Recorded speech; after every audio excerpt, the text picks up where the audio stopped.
আপনাদের 24 পরগনা কোথায় ঘটনাটা ঘটেছে।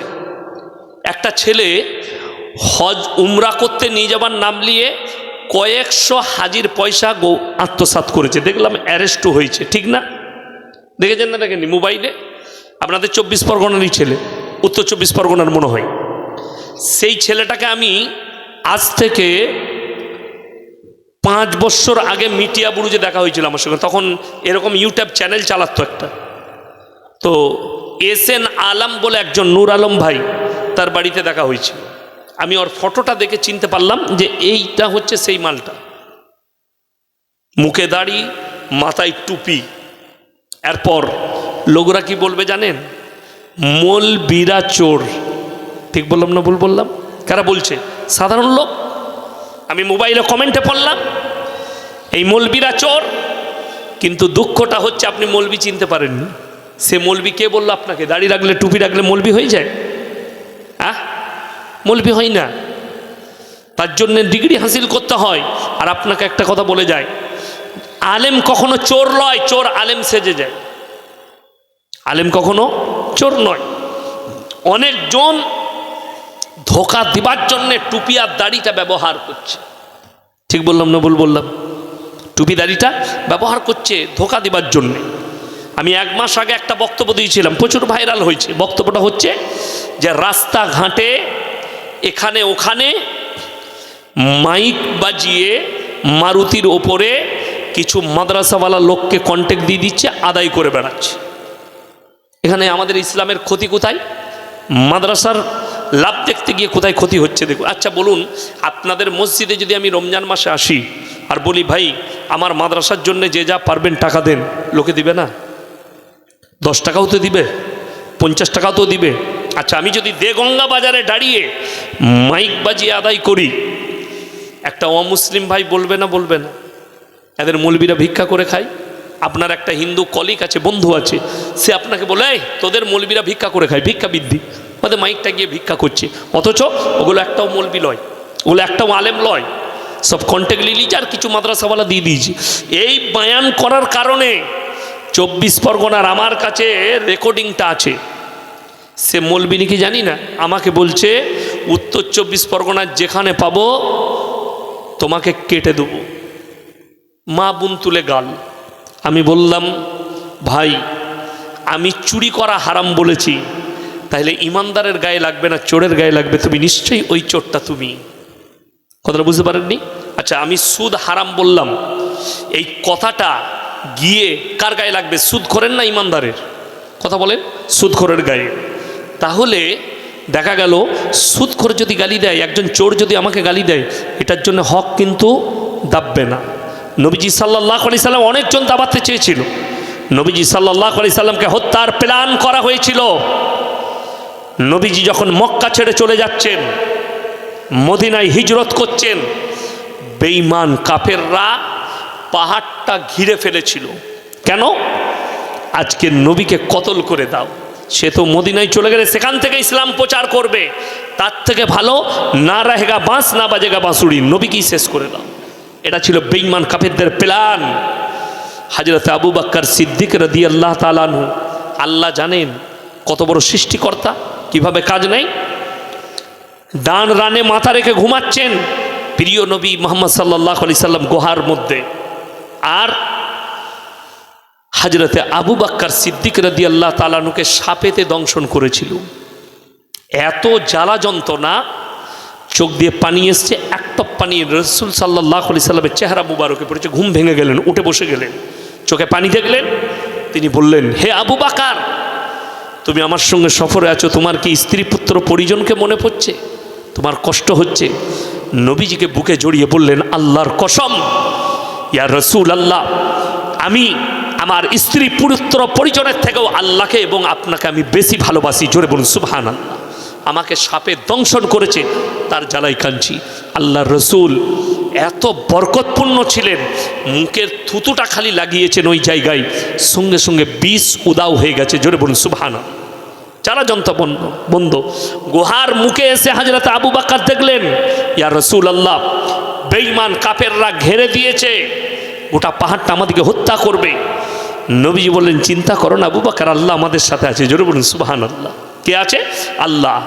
আল্লাহ হুকুম দিলেন, হে পাহাড়ের মাকড়সার জালেরা, মাকড়সা শুনে নাও, আমার নবীজি যে গুহার মধ্যে আছে, যাও আর এত জাল বুনো, বেঈমানদের যেন এতটুকু সন্দেহ না হয়। জোরে বলুন সুবহানাল্লাহ।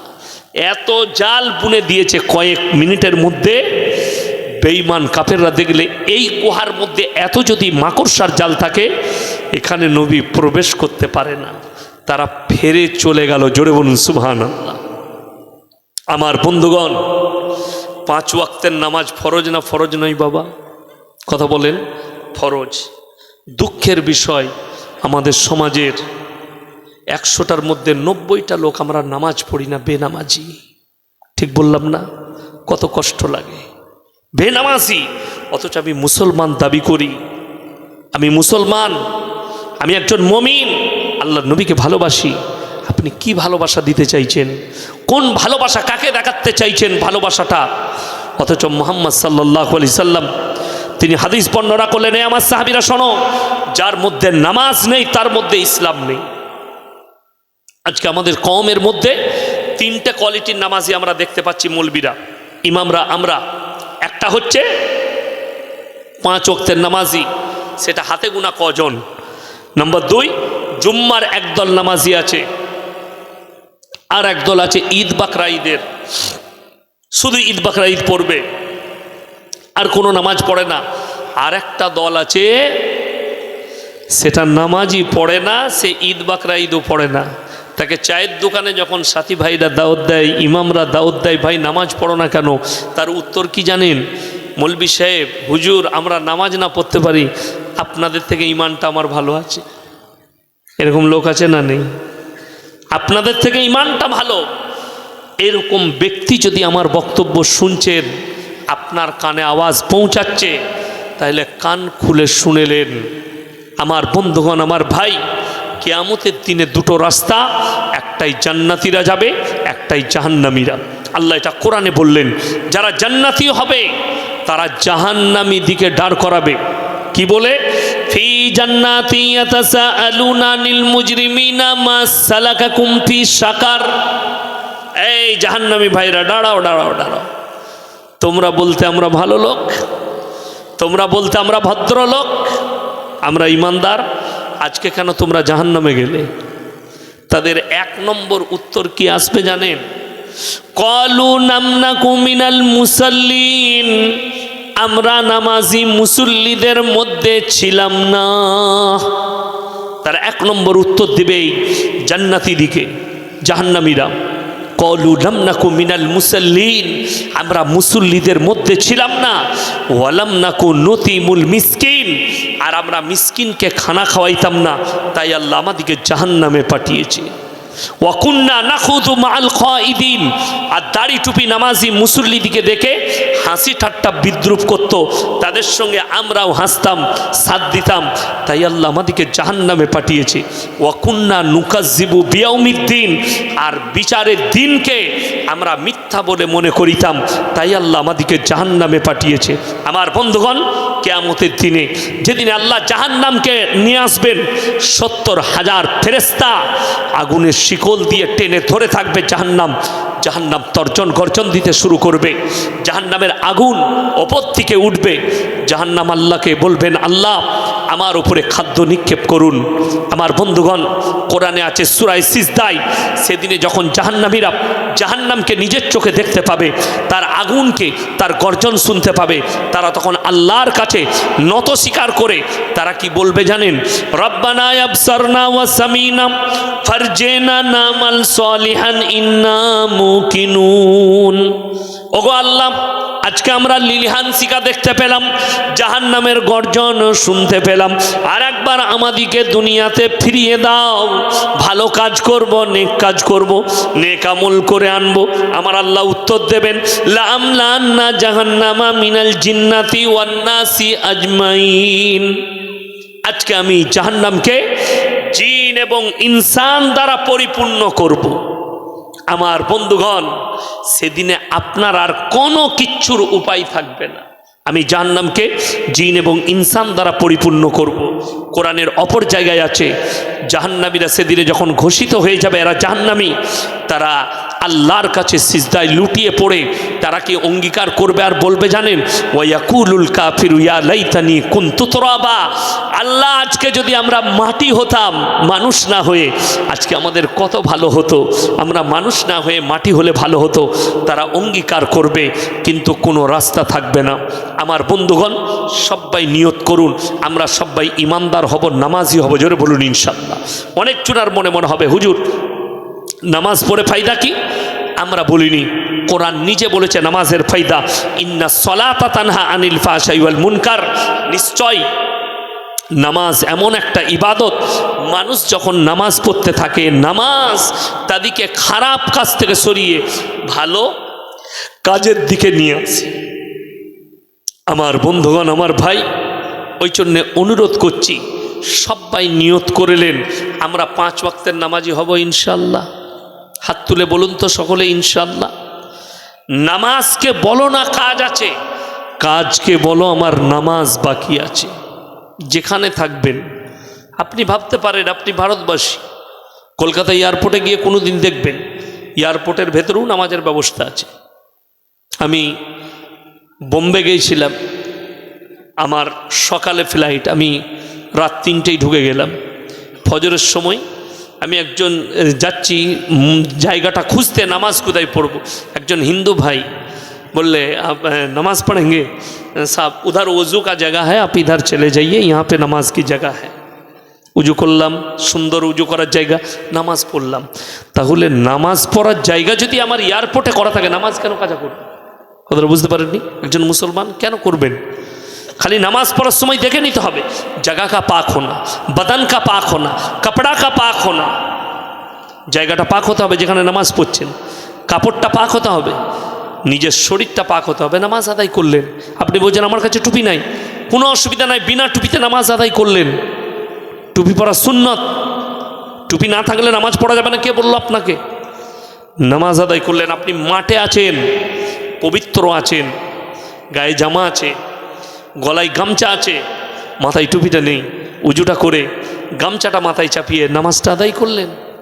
কে বললো আপনাকে? কে নিষেধ করলো? নামাজ হার হালত। রমজানের 30টা রোজা সবাই রাখবো, জোরে বলুন ইনশাল্লাহ। বললেই অনেকজনের কষ্ট হয়। আমাদের দেশের লোক ফরজ নিয়ে মারামারি করে না, নফল নিয়ে মারামারি করে।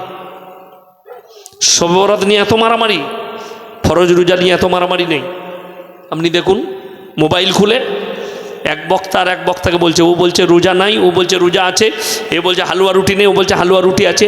এই নিয়ে শবে বরাতের একটা নফল ইবাদতকে নিয়ে এদের এত চুলকানি, এত মারামারি, কিন্তু ফরজ ইবাদতে গুরুত্ব নাই। আপনাকে দেখিয়ে দেবো, খালি আপনি পরীক্ষা করে দেখবেন। আমি বলে যাচ্ছি, আমি যদি মিথ্যা বলে থাকি আপনি আপনার এলাকায় এই সপ্তাহতেই যদি কোনো জায়গায় মাইয়াত হয় মিলিয়ে নেবেন।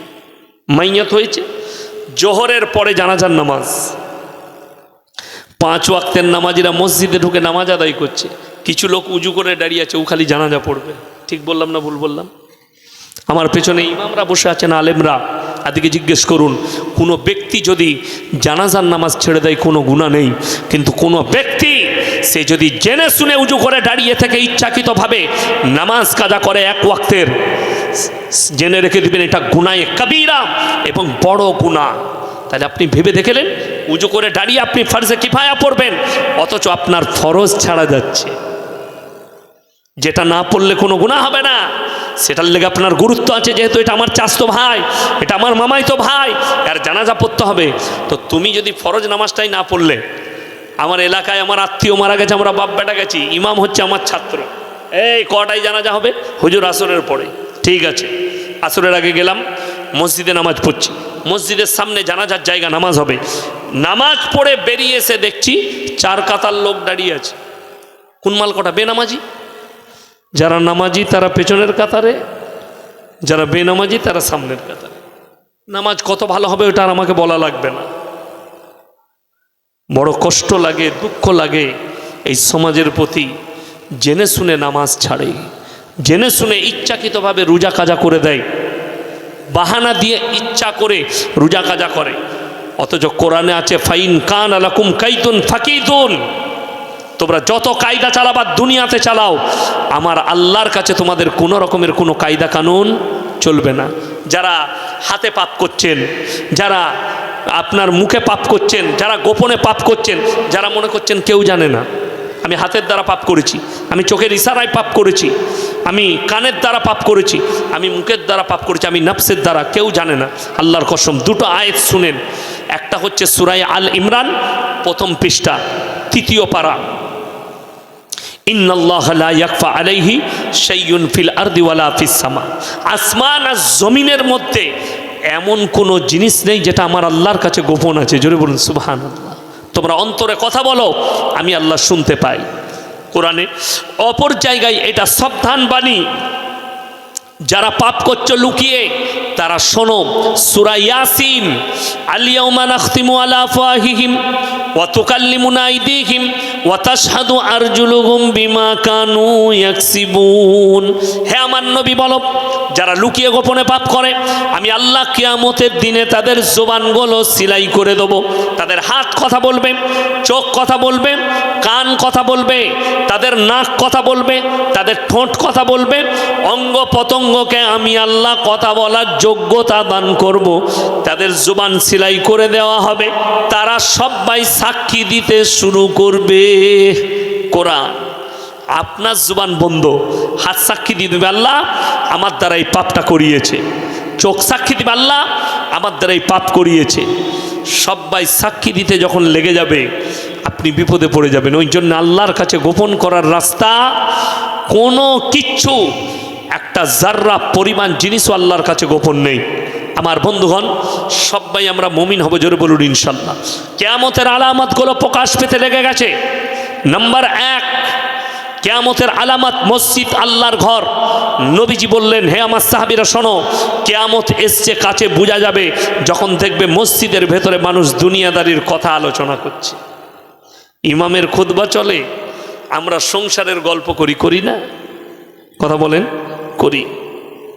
আমার বন্ধুগণ, অনেক সাথী ভাই এখানে আছেন, একটা গুরুত্বপূর্ণ, আমি আমার এলাকাতেও অনেক মসজিদে বলেছি, তালিম হচ্ছে, তালিম শেষ হয়ে গেল, ওখানে বসে সংসারের গল্প করতে লাগলো। মোটেই করবেন না, গুনাহগার হবেন। আপনার যেখানে বিছানা আছে, ঠিকানা আছে, সেখানে গিয়ে করুন, তালিমের জায়গায় নয়। তালিম শেষ, আপনি গিয়ে বসে যান, তসবিহ করুন, নাহলে কোরআন তেলাওয়াত করুন, তা নাহলে আরও হাজত থাকলে হাজতগুলো সারুন। দুনিয়াদারির কথা বলা এটা কিয়ামতের আলামত। নাম্বার 2, রাস্তাঘাটে নারী আর পুরুষ গাধার মতো জিনা করতে শুরু করবে। সাহাবীরা বলেন, ইয়া রাসূলুল্লাহ, এমনও কি দিন আসবেন? নবীজি বললেন 100% আসবে। আজকে মোবাইল খুলে দেখলেন, চলে এসছে ওই দিনটা, এসছে না আসেনি? ওই দিন চলে এসছে, আর দেরি নয়। মোবাইল খুললেই দেখতে পাবেন রাস্তাঘাটে, হাইওয়েতে কিভাবে রাস্তার ওপরে জিনা চলছে গাধার মতো। নাম্বার 3, নারীরা পোশাক পরবে তারপরও ন্যাংটো থাকবে। নাম্বার 4, পরকীয়া আম হয়ে যাবে। নাম্বার 5, হারাম আওলাদে পৃথিবীটা ভরে যাবে। নাম্বার 6, যেগুলো প্রকাশ পেয়েছে ওগুলো বলছি। নাম্বার 6, মারাত্মক আলামত, অশিক্ষিত মূর্খরা নেতৃত্ব দিবে আর শিক্ষিতরা চুপচাপ বসে দেখবে। আমার বন্ধুগণ, নাম্বার 7, যেগুলো প্রকাশ পেয়েছে এগুলো বলছি। নাম্বার 7, মানুষ মানুষকে হত্যা করবে বিনা কারণে। যাকে হত্যা করা হবে সেও জানতে পারবে না আমাকে কেন হত্যা করা হলো, যে হত্যা হবে সেও জানতে পারবে না আমি কেন হত্যা হলাম। কিয়ামতের মারাত্মক আলামতগুলো। এফএসটেন ফাইল প্রকাশ হয়েছে, যারা মোবাইল দেখে তারা জানে। মোবাইল খুলে দেখলেন, এফএসটেন বলে একজন আমেরিকার ব্যক্তি ছিল, বড় একটা আইল্যান্ড কিনেছিল, সেখানে যে সে লোক যেতে পেত না, পৃথিবীর দামি দামি নেতারা যেত, দামি দামি প্লেয়ার আর্টিস্টরা যেত। এখন যদি বলি আমাদের ফুটবলকে কে ভালোবাসো, এখানে অনেকগুলো মেসির ভক্ত বেরোবে, তাই না? মেসিকে দেখতে পাইনি বলে স্টেডিয়াম ভাঙচুর করেছে অনেক ছেলে আমাদের কলকাতায়, ভাঙেনি? ভেঙেছে। অনেক মুসলিম যুবক গেছে, কে ভালোবাসে আমি জানি না, তবে একজন মুসলিম যুবক, তুমি শুনে লাও, যার সঙ্গে যার মহাব্বত তার সঙ্গে তার কিয়ামত। তুমি তোমার ইমামকে মহব্বত করতে পারলে না, তুমি একটা আলেমকে মহব্বত করতে পারলে না, একটা দাড়ি টুপি নামাজি মুসল্লিকে মহব্বত করতে পারলে না, তুমি কাকে করছো? মেসিকে। এই পেস্টেন ফাইলে মেসিরও নাম এসছে। সে একজন সমকামী। সমকামী মানে জানেন? পুরুষে পুরুষে মিলামিশা করা, নারীতে নারীতে মিলামিশা করা। আজকেই আমার ড্রাইভার শোনাচ্ছিল, আমি নার্সিংহোমে রক্ত পরীক্ষা করছিলাম, ও গেছিল গাড়িটা নিয়ে ব্যালেন্সিং করতে একটা শোরুমে, আর টায়ারে পাংচার ছিল বাগাতে। তো বলছে ওখানে একটা মেয়ে এলো, মেয়ে বড় বড় চুল, মেয়েটাকে কিন্তু তার গলার আওয়াজ মরদদের মতো। সে সালাম দিয়েছে, আসসালামু আলাইকুম। ওয়ালাইকুম সালাম। সে বসেছে, আর সন্দেহ হয়েছে, বললে তুমি বেটা ছেলে না মেয়ে ছেলে? বললে আমি বেটা ছেলে ছিলাম, জেন্টার পরিবর্তন করে আমি মেয়ে ছেলে হয়েছি। জেন্টার পরিবর্তন করেছে। এই মেয়েটা যে জেন্টার পরিবর্তন করেছে, নিজের ছেলে থেকে মেয়ে হয়েছে, এর জান্নাতে যাবার আর কোনো সুযোগ নাই। জান্নাত হারাম হয়ে গেছে তার জন্য, আর কোনো সুযোগ নেই। কেন? আল্লাহর কুদরতের ওপরে খুদদারি করা। বুখারী শরীফের হাদিসে আছে, যারা আমার যুবক আছে তারা শুনবে, যুবতীরা। বুখারী শরীফের হাদিস, আল্লাহ তাআলা দুটো যুবক যুবতীর দিকে তাকাবেন না। ওই যুবকের দিকে যারা কানে বালি পড়ে, হাতে বালা পড়ে, হাতে চেন পড়ে, মেয়ে ছেলের মতো গেট আপ করে।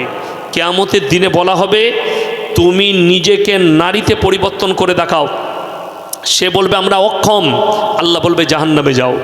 ওই নারী যে পুরুষের মতো গেট আপ করে, ছোট ছোট চুল, হাতে ঘড়ি, জিন্সের প্যান্ট গেঞ্জি, পুরুষদের মতো কথাবার্তা, চালচলন, এই নারীকে আল্লাহ তাকাবেন না, বলবে তুমি পুরুষের রূপ ধারণ করে দেখাও। তারা বলবে আমরা অক্ষম।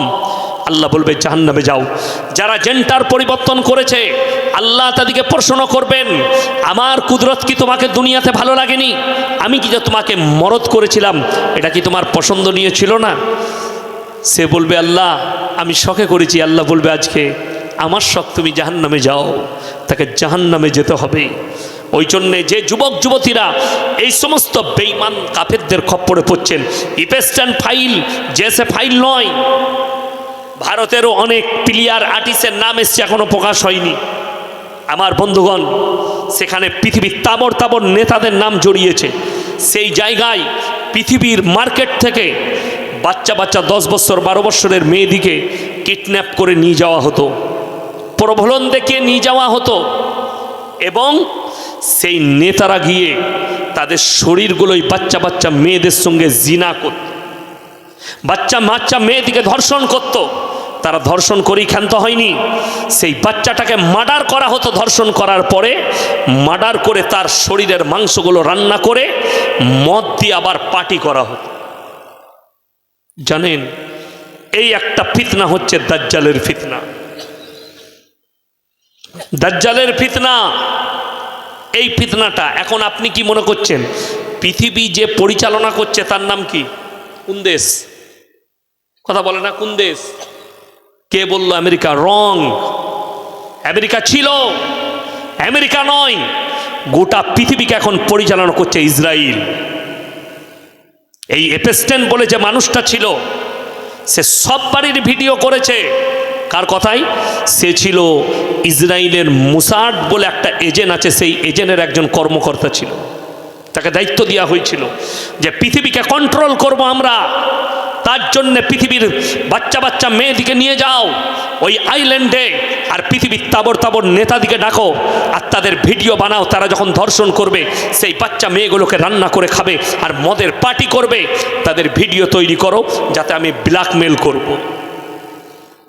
আমেরিকা কবে পেঁচিয়ে যেত ইরানের কাছ থেকে, যুদ্ধ লড়তো না, খালি তাকে ইসরায়েলের পাশে দাঁড়িয়ে থাকতে হয়েছে। আমেরিকার পুরো চারটা খুলে দিবে তারা, সব তাদের হাতে আছে, সব ভিডিও তাদের কাছে আছে। ডোনাল্ড ট্রাম্পের ভিডিও আছে ইসরায়েলের হাতে। ওই জন্যই তো ইসরায়েল লাগামটা টেনে নিয়েছে পৃথিবীর। কিয়ামতের আলামত কি করে বললেন এটা? আরে কিয়ামতের আলামত এই জন্যই, দাজ্জাল আসবে ইসরায়েলে, আর কোরআন আর হাদিস মোতাবিক গোটা পৃথিবীতে দাজ্জালের অভিভাব চলবে, মানে দাজ্জাল রাজত্ব করবে, ইসরায়েল রাজত্ব করবে পৃথিবীর উপরে। এটা হচ্ছে হাদিস। এখন আপনার আমার প্রশ্ন থেকে যাবে সাধারণ লোকের আমাদের কাছে, হুজুর তাহলে কি মুসলমান শেষ হয়ে যাবে? আল্লাহর কসম না, আল্লাহর কসম না। আল্লাহ রসুল সাল্লাল্লাহু আলাইহি সাল্লামের হাদিস মোতাবিক পৃথিবীর বুকে ইসলাম প্রতিষ্ঠিত হয়ে যাবে। খোরাসান থেকে এমন একটা দল বের হবে, এমন একটা যোদ্ধা, তাদের কাছে অত্যাধুনিক অস্ত্র থাকবে। তারা যুদ্ধ করতে লাগলে তাদের সামনে পৃথিবীর আর কেউ দাঁড়িয়ে থাকতে পারবে না। তাদের কমান্ডার হবে ইমাম মেহেদী, এবং তাদের সামনে পৃথিবীর আর কেউ দাঁড়াবে না। দামাস্কের, সিরিয়ার দামাস্কের মসজিদে ইমামতি করবেন ইমাম মেহেদী, আর ওই মসজিদই আল্লাহ তাআলা ঈসা মাসিহকে নামাবেন। সেই সৈন্যর সঙ্গে সাথ দিবেন ঈসা মাসিহ, এবং দাজ্জালকে হত্যা করা হবে। দাজ্জাল হত্যা হওয়ার পরে পৃথিবীতে 40 বছর চ্যান আর সুকুন থাকবে, শান্তি কায়েম আসবে, গোটা পৃথিবীতে ইসলাম প্রতিষ্ঠিত হয়ে যাবে। জোরে বলুন সুবহানাল্লাহ। এরপরে হাদিস শুনেলেন মুসান্নাফ ইবনে আবু শাইবার 40 নম্বর হাদিস। নবীজি বললেন, হে আমার সাহাবীরা শোনো, কিয়ামতের পূর্বে গোটা পৃথিবীতে ইসলাম প্রতিষ্ঠিত হয়ে যাবে, মসজিদগুলো মুসল্লিতে ভরে যাবে। সাহাবীরা বলেন, ইয়া রাসূলুল্লাহ, সেই মুসল্লিরা কেমন হবে? নবীজি বললেন, শোনো, সেই মুসল্লিরা হবে সুদখোর মুসল্লি। বড় বড় বিল্ডিং বালাখানা বানাবে, সেই জায়গায় তখন হালালখোর খুঁজে পাওয়া মুশকিল হবে, বেশিরভাগই সব হারামখোর হবে। হারামের আওলাদ কি করে ভরবে? এখন পরকিয়া আম হয়ে গেছে। পরকিয়া কি হয়েছে? আম।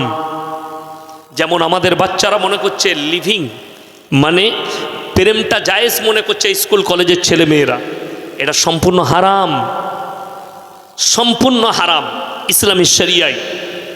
তুমি কোনো মেয়েকে ভালো লেগেছে, আপনি প্রস্তাব দিতে পারেন তার বাড়িতে, ওনার মেয়ে খুব সুন্দর, আমার সাথে বিয়ে দিলে আমি সুখী হতাম, ওনার মেয়ের বিয়ে দিবে নাকি আপনি প্রস্তাব পাঠাতে পারেন। ইয়াসিন সাহেবের মেয়েকে আমার ভালো লেগেছে, যদি ইয়াসিন সাহেব আমার সঙ্গে বিয়ে দেয়, ছেলে ভালো, একবার খবর লাগাও, আর তোমার তকদিরে থাকলে হবে। এটা হচ্ছে জায়েজ তরিকা, জায়েজ পন্থা। আর আপনারা যেটা আমরা বার করছি সেটা হচ্ছে হারাম পন্থা।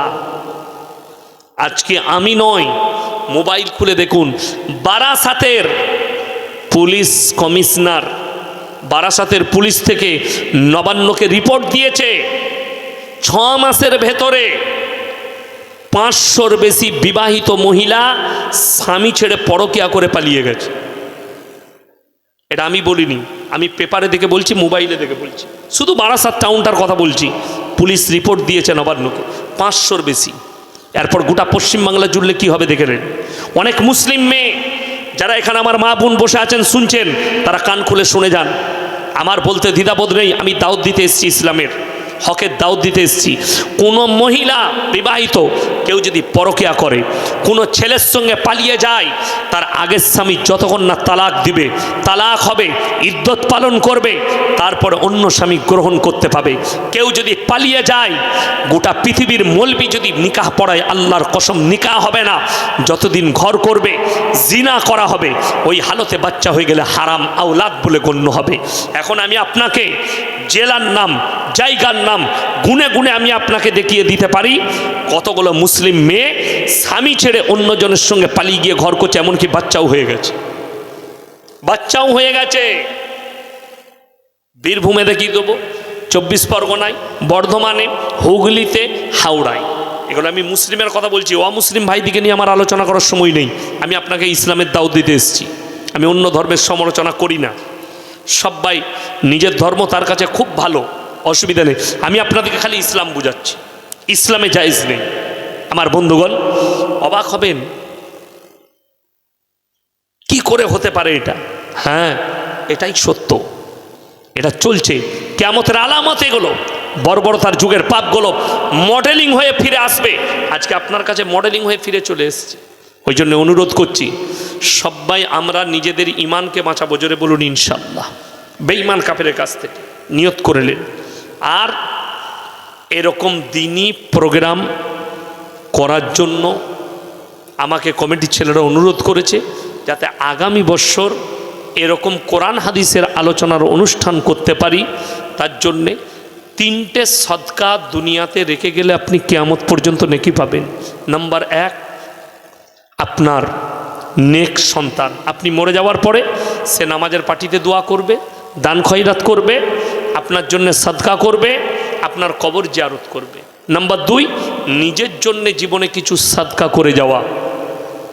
নাম্বার 3, খাইরুকুম মান তাআল্লামাল কুরআন আল্লামাহু, যারা ইলিম হাসিল করে অপরের কাছে পৌঁছে দেয়। আমার বন্ধুগণ, 3টে ব্যক্তি হাত পাতলে তাদের হাতকে ফিরিও না। নাম্বার 1, ওয়া আতিদাল কুরবা, কাছের গরিব যদি হাত পাতে তাদের হাতকে ফিরাবে না। ওয়াল ইয়াতামা ওয়াল মাসাকিন, এতিম আর মিসকিন যদি হাত পাতে তার হাতকে ফিরাবে না। ওয়াবনাস সাবিল ওয়ালা তুবাদ্দির তাবদীর, আর মুসাফির যদি হাত পাতে তার হাতকে তোমরা জীবনে ফিরিও না। আজকের এই জলসায় সবথেকে বড় মুসাফির আমি, ইয়াসিন। আল্লাহ আমাকে মাফ করুক, আপনাদিকে মাফ করুক। ভাই, অনুরোধ করে বলছি, আগামী বৎসরে জলসার জন্য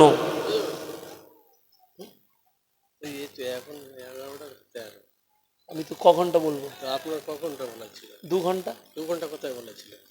কত ক ঘন্টা? 3 ঘন্টা বলা ছিল। না, আমি 3 ঘন্টা পর্যন্ত বলতে পারবো না। এটা আপনার সঙ্গে তো তাই কথা হলো। আমি 3 ঘন্টার বক্তব্য, খুব জোর হলে 2.5।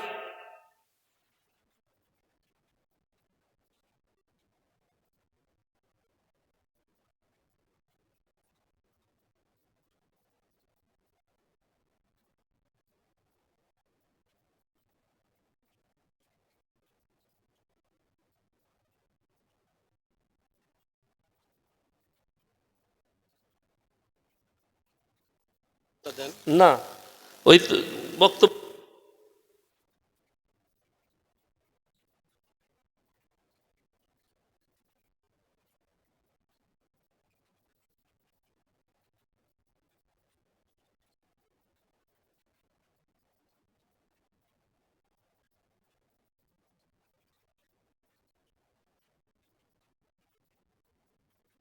আদায়ের কথা তো হয়নি, তাহলে আদায়টা আপনারা করে নেবেন। আদায় মিনিট করবো।